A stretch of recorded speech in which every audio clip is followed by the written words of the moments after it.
Cam छो public. तो आज हम करने वाले हैं एप्लीकेशन ऑफ इंटीग्रल के एग्जाम्पल। तो देखते हैं एप्लीकेशन ऑफ इंटीग्रल में कौन सा एग्जाम्पल हमको दिया गया है। तो आज एप्लीकेशन ऑफ इंटीग्रल में हमको एग्जाम्पल दिया हुआ है कुछ ऐसा। Find the area of the reason bounded by the, यानी कि यहाँ पे हमको फाइंड करना है एरिया जिसका रीजन बाउंडेड बाय दो कर्व से है। फर्स्ट कर्व हमको दिया गया है x square is equal to 4y, and दूसरा दो लाइन हमको दी गई है y is equal to 2 and y is equal to 4। And y में जो फर्स्ट क्वाड्रेंट है उसके लिए हमको जो एरिया है, यानी इन दोनों कर्व से जितना भी पार्ट कवर होता है फर्स्ट क्वाड्रेंट में, उसकी वैल्यू हमको फाइंड करनी है। तो देखते हैं कैसे करेंगे हम। सबसे पहले तो हमको इसके लिए ग्राफ ड्रॉ करना पड़ेगा। तो उसके लिए चाहिए हमको x axis and y axis. तो ड्रॉ कर दी हमने x axis and y axis. यहाँ पे हमको ये वाला कर्व सबसे पहले ड्रॉ करेंगे। तो हमको फर्स्ट कर्व है हमारे पास x square is equal to 4y। तो इसके लिए हम टेबल बना देते हैं एक, जिसमें आएगी x की वैल्यू एंड y की वैल्यू। अगर हम x y की जगह पे 0 लेते हैं तो x पे क्या मिलेगा हमको 0, यानी ग्राफ जो है कर्व वो कहाँ से पास हो रहा है, ओरिजिन में से। अगर हम y की जगह पे 1 पुट करते हैं तो x हमको क्या मिलेगा, x square is equal to मिलेगा 4, यानी x इज इक्वल टू मिलेगा +or -2, यानी कि +2 यहाँ पे आएगा, -2 यहाँ पे आएगा, 1 पॉइंट पे। तो हमारा जो ग्राफ है वो कुछ ऐसा ड्रॉ होगा। तो ये ड्रॉ कर दिया, यहाँ पे आ गया 0 पॉइंट हमारा। तो ये ड्रॉ कर दिया हमने ये ग्राफ। उसके बाद हम प्लॉट करते हैं y is equal to 2।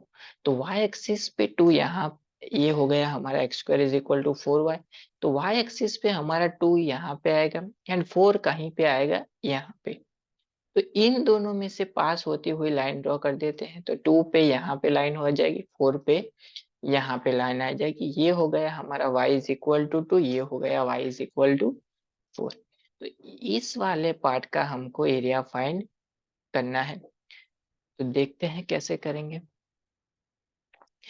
Area की फॉर्मूला है हमारे पास, area is equal to integration of, limit हम लेते हैं y एक्सिस पे, यानी 2 to 4। लिमिट ले ली हमने y एक्सिस पे। हमको पता है कि जब भी हम अगर y एक्सिस पे लिमिट लेते हैं तो उसमें हमको सब्जेक्ट बनाना पड़ेगा x को, यानी कि x dy। अगर x पे लिमिट लेते हैं तो सब्जेक्ट बनाना पड़ेगा y को, यानी कि यहाँ पे आएगा y dx। तो यहाँ पे हमने लिमिट ली है y एक्सिस पे, तो x dx आएगा। यानी इस वाले इक्वेशन में हमको x को सब्जेक्ट बनाना पड़ेगा, यानी कि x square is equal to हो जाएगा 4y and x is equal to हमको मिलेगा +or -2 √y। लेकिन एरिया ऑलवेज पॉजिटिव होता है तो हम +2y ही, 2 √y ही लेंगे।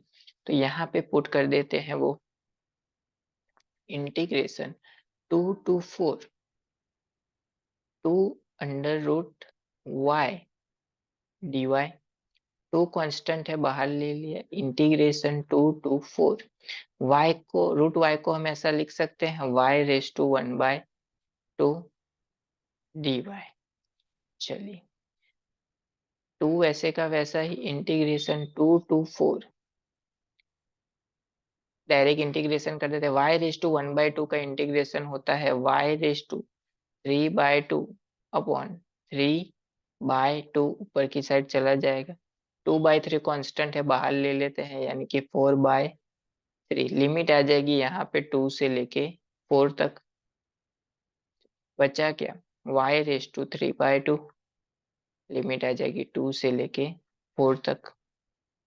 लिमिट अप्लाई कर देते हैं 4/3, upper limit minus lower limit, यानी कि 4⁻3/2 माइनस 2⁻3/2,